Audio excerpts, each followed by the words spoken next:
ವೀಕ್ಷಕರೇ, ನಾವು ಬ್ಲೋವರ್ ಒಲೆ ಮಾಡಿದ್ದೀವಿ.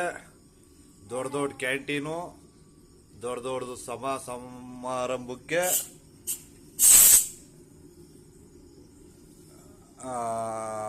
ಒಲೆಗಳು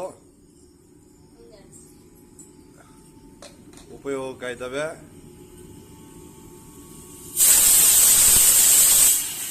ನೋಡಿ ವೀಕ್ಷಕರೇ, 5 ಮಿನಿಟ್ಸ್ ಕುಕ್ಕರ್ ಕೂಗ್ತದೆ.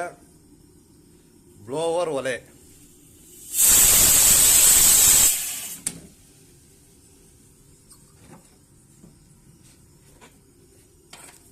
ಇಷ್ಟು ಸೌದೆ ಇದ್ರೆ ಸಾಕು ವೀಕ್ಷಕರೇ, 30 ಜನಕ್ಕೆ ಅಡಿಗೆ ಮಾಡಬಹುದು ವೀಕ್ಷಕರೇ. ಒಂದು ಮರ ಸೌದೆ, ಒಂದು ಒಲೆ. ಒಂದು ಮರ ಸೌದೆಗೆ 30 ಜನಕ್ಕೆ ಅಡಿಗೆ ಮಾಡಬಹುದು ವೀಕ್ಷಕರೇ.